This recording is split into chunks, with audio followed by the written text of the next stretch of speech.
بزرگوں، سورہ بنی اسرائیل کی پہلی آیت تلاوت ہوئی۔ اللہ سبحانہ و تعالی نے اس آیت کریمہ میں ایک بہت بڑی حقیقت کا ذکر فرمایا اور آقا نامدار رحمت للعالمین صلی اللہ تعالی علیہ وسلم کے ایک خصوصی سفر کا ذکر فرمایا۔ جتنے بھی انبیاء کرام علیہ السلام تشریف لائے، اللہ تعالیٰ نے سب کو کچھ نہ کچھ معجزات عطا فرمائے ہیں۔ معجزہ اللہ تعالیٰ کی طرف سے نبی کے ہاتھ پر ظاہر ہوتا ہے اور اللہ تعالیٰ جب چاہیں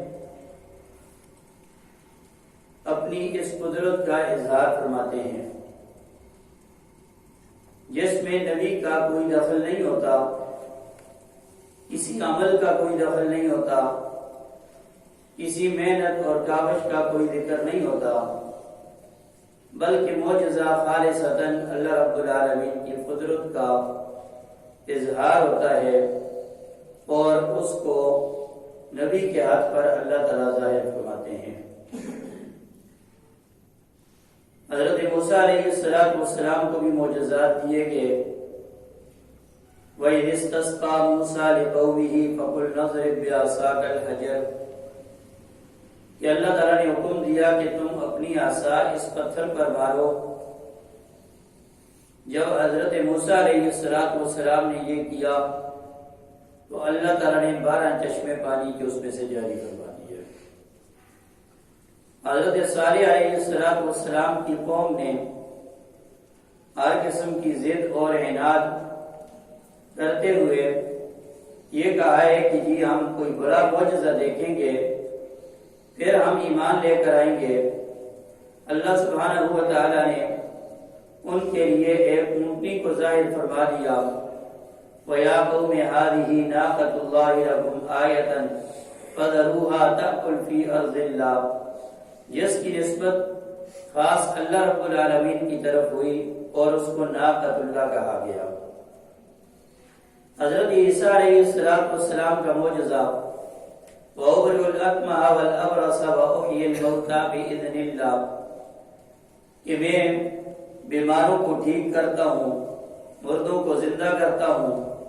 یہ معجزہ حضرت عیسیٰ علیہ السلام کا ظاہر ہوا۔ حضرت ابراہیم علیہ السلام کو آگ میں ڈالا گیا اور بڑی محنت کوشش کر کے جس آگ کو بھڑکایا گیا تھا، حضرت ابراہیم کو اس آگ میں ڈالا، لیکن اللہ رب العالمین نے حضرت ابراہیم علیہ السلام کو اس آگ میں جلنے سے محفوظ فرما دیا۔ قُلْنَا يَا نَارُ كُونِي بَرْدًا وَسَلَامًا عَلَىٰ إِبْرَاهِيمَ، تو یہ حضرت ابراہیم کا معجزہ ہوا۔ حضرت اسماعیل کے گلے پر چھری رکھی، حضرت ابراہیم ذبح کرنا چاہتے ہیں لیکن چھری نہیں چل رہی، اللہ رب العالمین کی قدرت کا کمال، اور حضرت اسماعیل کو بچانا تھا تو سارے اسباب ایک طرف جمع ہو گئے ذبح ہونے کے، لیکن اللہ رب العالمین کا حکم نہیں ہے تو حضرت اسماعیل ذبح نہیں ہوئے۔ جو خواب دیکھا تھا وہ حضرت ابراہیم نے سچا کر دکھایا۔ قد صدقت الرؤيا انا كذلك نجزي المحسنين ان هذا لهو البلاء المبين وفديناه بذبح عظيم وتركنا عليه في الآخرين سلام على ابراہیم، سلامتی و ابراہیم پر جس نے ایک خواب کو دیکھ کر اس سے سچا کر دکھایا اور اس پر عمل شروع کر دیا۔ جتنے بھی انبیاء علیہ السلام آئے، ہر ایک کے ہاتھ پر اللہ تعالیٰ نے کچھ نہ کچھ معجزات ظاہر کیے، لیکن آقا نامدار رحمت للعالمین صلی اللہ تعالی علیہ وسلم جس طرح انبیاء کرام میں سب سے افضل ہیں اور سب سے کامل اور مکمل ہیں، اسی طرح پر اللہ تعالیٰ نے آپ کو جو معجزات عطا فرمائے ہیں وہ معجزات بھی تمام معجزات سے افضل اور کامل اور مکمل ہیں۔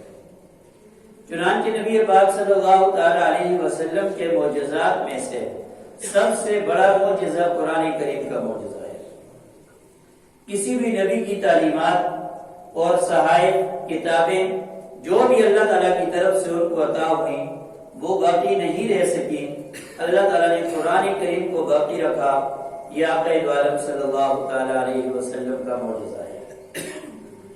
اور کئی مواقع پر اللہ تعالیٰ نے حضور نبی کریم صلی اللہ تعالی علیہ وسلم کے ہاتھوں سے معجزات ظاہر فرمائے۔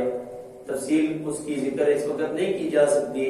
جو آیت کریمہ پڑھی ہے یہ آج کے عنوان کے حوالے سے، جس کو سورہ بنی اسرائیل میں پہلی آیت کے طور پر اللہ رب العالمین نے اس کو رکھا۔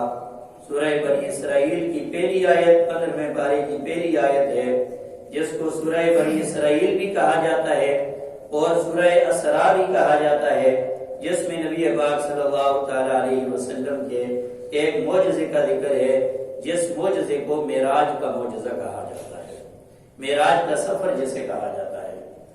کوئی اس میں انکار کی گنجائش نہیں ہے کہ حضور نبی پاک صلی اللہ تعالی علیہ وسلم کو یہ سفر اللہ تعالیٰ نے عطا فرمایا اور آپ نے اس سفر کی منازل طے فرمائی، اس میں کوئی شک شبے کی گنجائش نہیں ہے، کیونکہ قرآن کریم کی نص اور یہ آیت بالکل واضح ہے، دو ٹوک ہے، سبحان الذی اسری بعبدہ۔ البتہ اس کی وقت کی تعین کے حوالے سے، مہینے کے حوالے سے حضرات محدثین کے ہاں بہت سارے اقوال پائے جاتے ہیں۔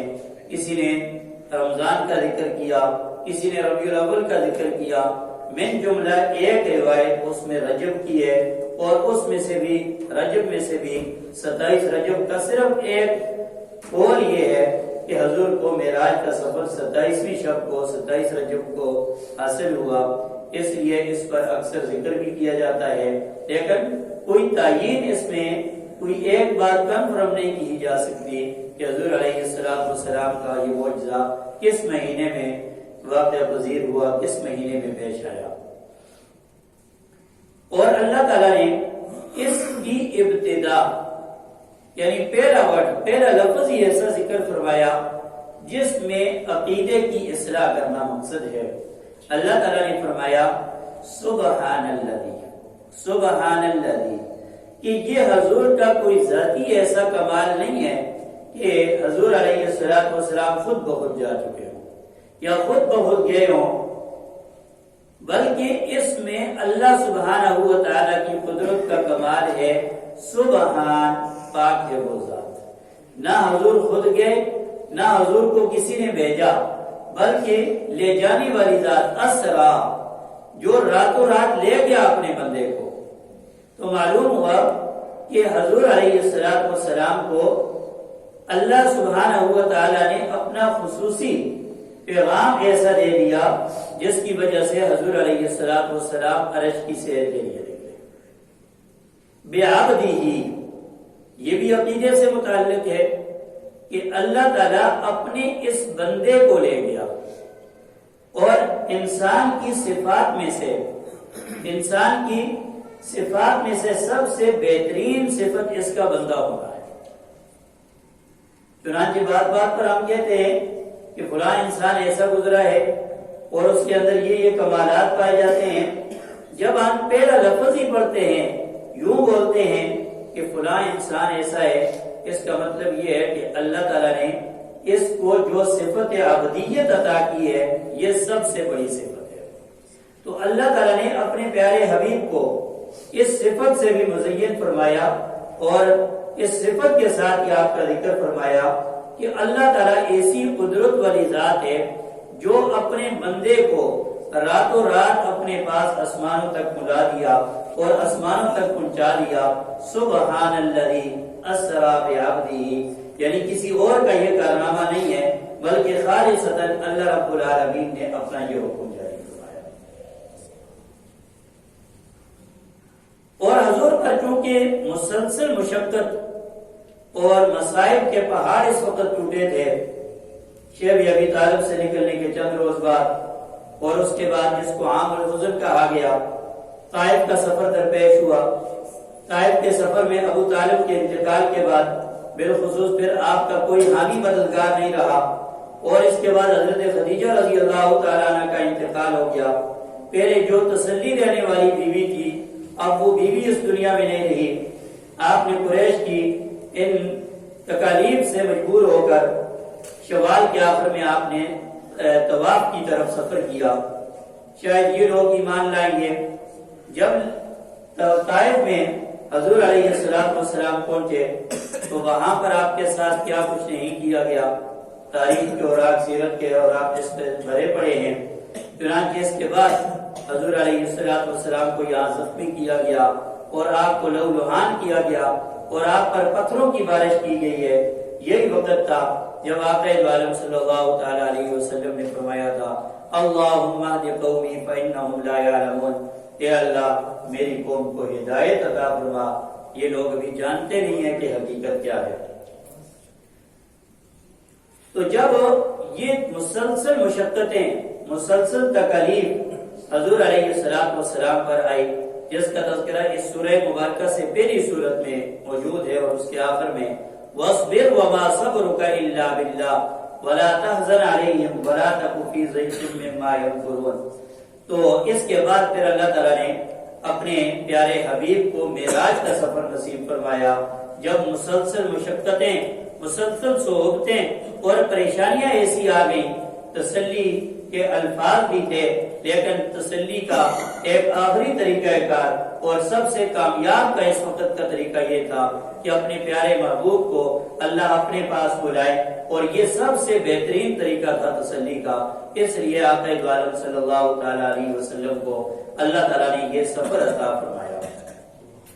اس سفر کی 3 منزلیں ہیں۔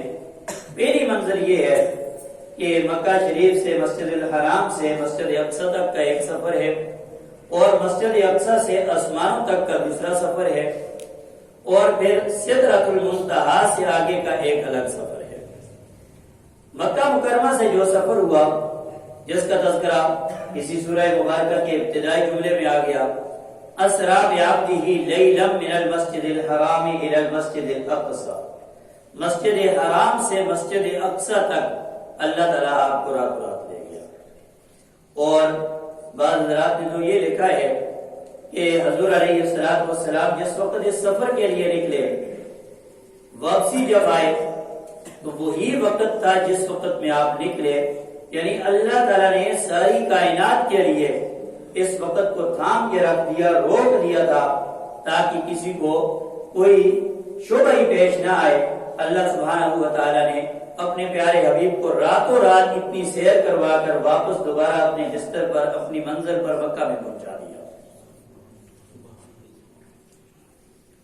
نبی علیہ السلام نے جب یہ سفر شروع کیا تو مختلف حالات حضور علیہ السلام کو پیش آئے، اور سب سے مضبوط روایت اس سلسلے میں حضرت مالک ابن صاحب کی روایت ہے، جو بخاری شریف میں بھی موجود ہے اور بھی کئی حدیث کی کتابوں میں موجود ہے۔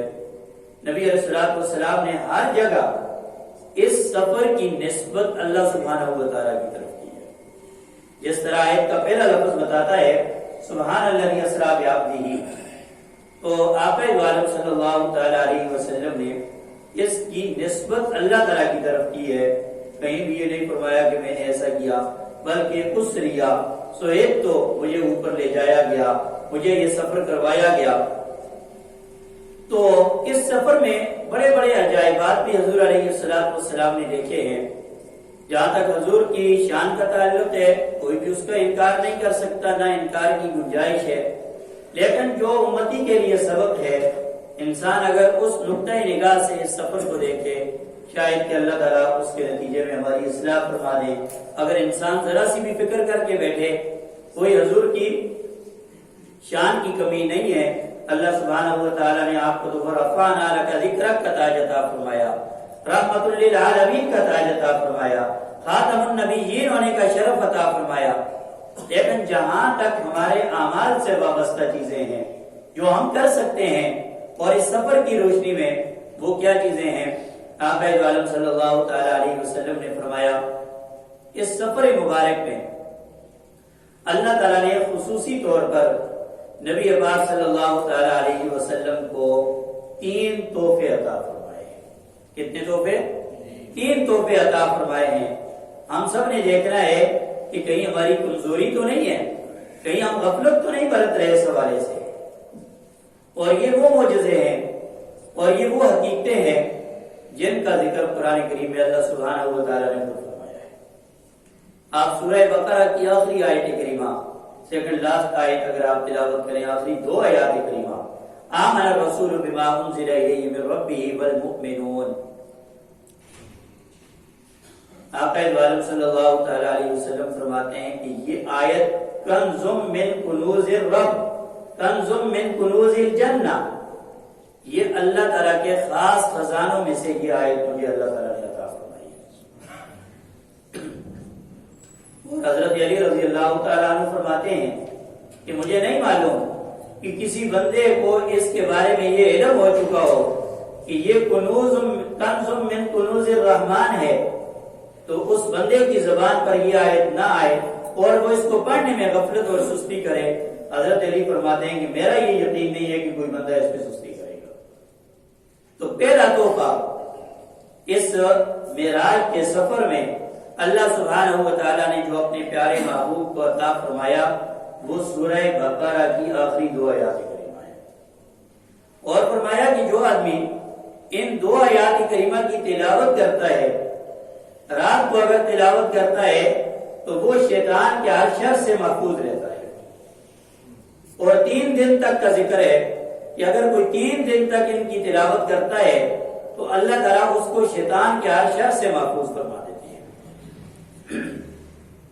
دوسرا تحفہ اس کو ہم سب جانتے ہیں اور کثرت کے ساتھ اس کا ذکر بھی ہوتا ہے، وہ ہے نماز کا تحفہ، نماز کا تحفہ، اور اسی بنا پر یہ کہا گیا الصلاۃ معراج المؤمنین، حضور کا معراج تو 7 آسمانوں تک اور عرش معلیٰ تک پہنچنا ہے، اور بندے کی معراج کیا ہے؟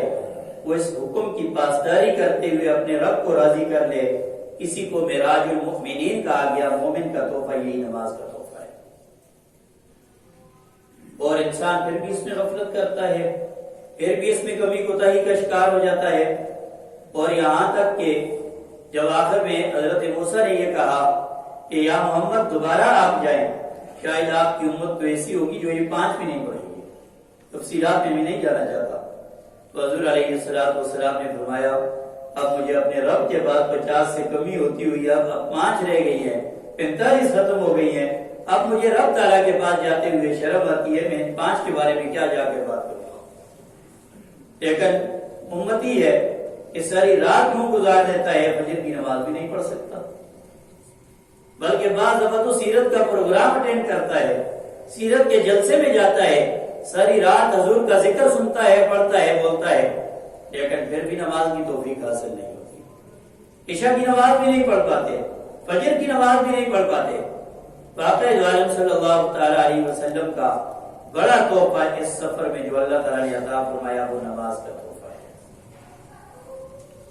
اور تیسرا تحفہ اللہ سبحانہ و تعالیٰ نے جو دیا اور اس امت کی خصوصیات میں سے اس کو ذکر کیا گیا کہ آپ کی امت میں سے، اور اس کا تعلق میں نے پہلے ذکر کیا، خالصتاً عقیدے سے ہے، اور عقیدہ بھی وہ جس کے بغیر نجات نہیں، جس عقیدے کے بغیر بخشش کا کوئی نام ہی نہیں ہے، وہ عقیدہ توحید ہے۔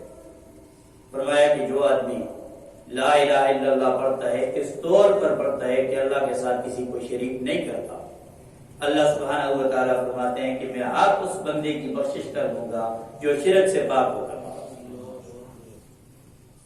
اب اس کا تعلق اس سے ہے، خالصتاً عقیدے سے، اور عقیدہ بھی کوئی عام نہیں، تمام عقائد کی جو بنیاد ہے، سب سے بنیادی عقیدہ، اور یہ وہ عقیدہ ہے جس کی خاطر امتی اپنے نبی سے لڑے، جس کی خاطر امتی اپنے نبی سے مذاق اڑایا کرتے تھے، اور جس کی خاطر انبیاء علیہ السلام کو تکلیف ہوئی، اور ہر جگہ پر یہ اعلان کیا لا الہ الا اللہ، لا الہ الا اللہ، جب حضرت علیہ السلام نے لوگوں کو بلایا، آپ نے بھی اسی کلمے کی دعوت دی، لا الہ الا اللہ تفلحون، لوگوں یہ کلمہ پڑھ لو تم کامیاب ہو جاؤ گے، اس کو اپنے دل کے اندر جگہ دے دو، تمہاری کامیابی اسی کے ساتھ وابستہ ہے۔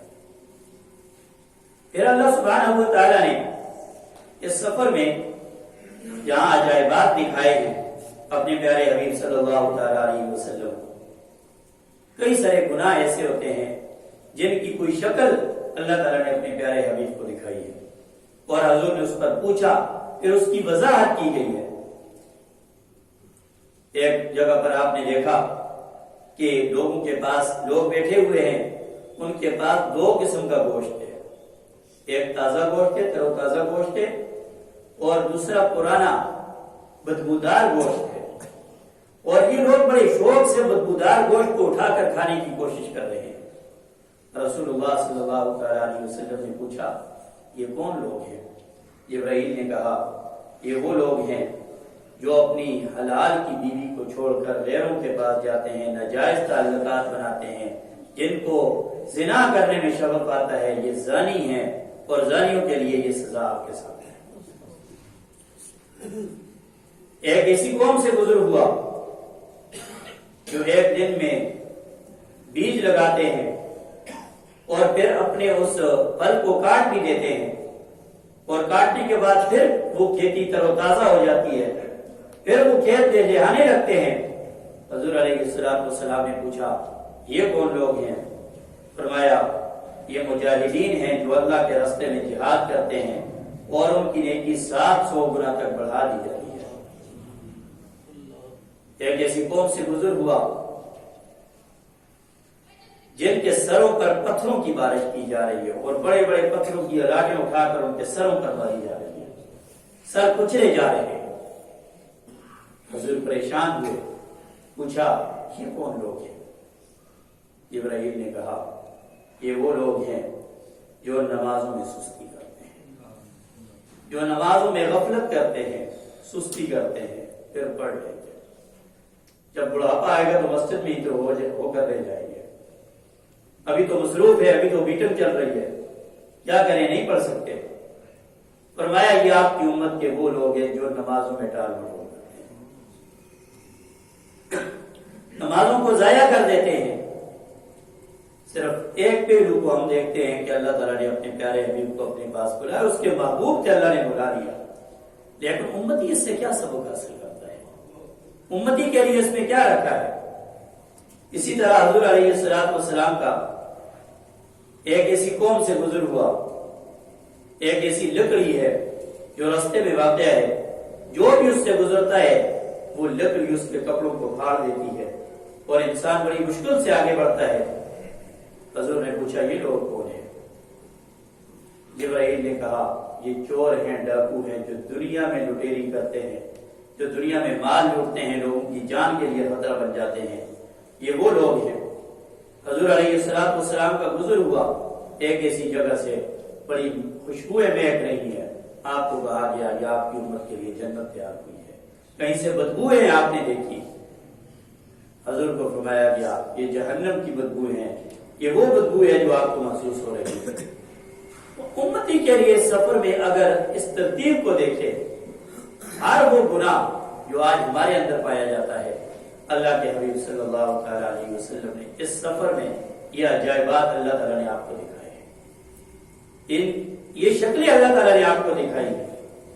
آج نمازوں کے اندر غفلت، ایک مہینے کے بعد مسجدیں بھر جائے گی کیونکہ رمضان ہے، لیکن یہ شعبان رجب بھی رمضان کے مقدمات میں سے ہے، اس کو کبھی ہم نے جگہ نہیں دی۔ غیبت کرنا، چوری کرنا، کسی کی عزت کے ساتھ کہنا، تفرقہ بازی کرنا، یہ سارے گناہ ایسے ہیں جو ہمارے آقا عالم صلی اللہ تعالی علیہ وسلم کو دکھائے